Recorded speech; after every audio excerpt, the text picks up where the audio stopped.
ഏറ്റവും സ്നേഹം നിറഞ്ഞ മൈക്കിൾ കാര്യമറ്റ അച്ഛൻ നമ്മുടെ കൂട്ടായ്മയിൽ നിന്ന് വേർപിരിഞ്ഞു പോകുമ്പോൾ ഒത്തിരിയേറെ ദുഃഖമുണ്ട്. പക്ഷേ അതേസമയം തന്നെ അച്ഛൻ നൽകിയ വലിയ സംഭാവനകൾ ഓർക്കുമ്പോൾ അച്ഛനെക്കുറിച്ച് വലിയ അഭിമാനവും അതോടൊപ്പം തന്നെ ദൈവത്തിൻ്റെ വലിയ കൃപ അച്ഛന് ലഭിച്ചിട്ടുണ്ട് എന്നുള്ളൊരു സംശയമില്ല.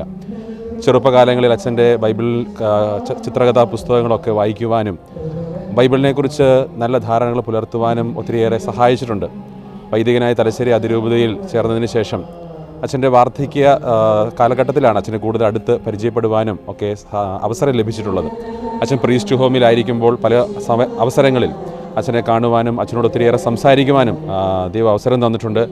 വളരെ ഭംഗിയായിട്ട് നമ്മളെ സ്നേഹിക്കുന്ന, വളരെയധികം നല്ല രീതിയിൽ സംസാരിക്കുന്ന ഒരു നല്ല വൈദികനായിരുന്നു മൈക്കിൾ അച്ഛൻ എന്ന് പറയുന്നതിൽ സന്തോഷമുണ്ട്. മാത്രമല്ല അച്ഛനെക്കുറിച്ച് പ്രത്യേകമായിട്ട് ഓർക്കുന്നത് അച്ഛന് മരണത്തെക്കുറിച്ചുള്ള നല്ല കാഴ്ചപ്പാടുകൾ ഉണ്ടായിരുന്നു എന്നുള്ളത് തന്നെയാണ്. കാരണം അച്ഛന് അസുഖമായി ഹോസ്പിറ്റൽ അഡ്മിറ്റ് ആയതിനു ശേഷം അച്ഛൻ പിതാവിനോട് വളരെ വ്യക്തമായിട്ട് തന്നെ സൂചിപ്പിച്ചു, എനിക്ക് ഒത്തിരി ചികിത്സകളൊന്നും ആവശ്യമില്ല പിതാവേ, ഞാൻ മരണത്തിന് വേണ്ടി തയ്യാറെടുത്തുകൊണ്ടിരിക്കുകയാണ് എന്ന് അച്ഛൻ വ്യക്തമായി പറയുകയുണ്ടായി.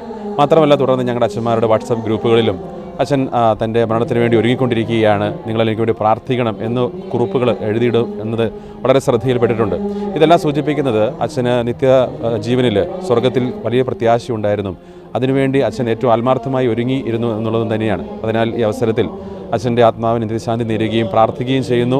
ഇതുപോലെ സഭയ്ക്ക്, സമൂഹത്തിന്, നമ്മുടെ കത്തോലിക്ക സഭയിൽ ഏറ്റവും ശക്തനായ ഒരു വൈദികൻ ഉണ്ടായതിൽ നമുക്ക് ദൈവത്തിന് നന്ദി അർപ്പിക്കാം. അച്ഛനിലൂടെ സഭയ്ക്കും നമ്മൾ വിശ്വാസികളായ ഓരോരുത്തർക്കും ലഭിച്ച വലിയ സൗഭാഗ്യത്തെ ഓർത്ത് നമുക്ക് പ്രാർത്ഥിക്കുകയും അച്ഛൻ്റെ ആത്മാവിന് നിത്യശാന്തി നേരുകയും ചെയ്യാം.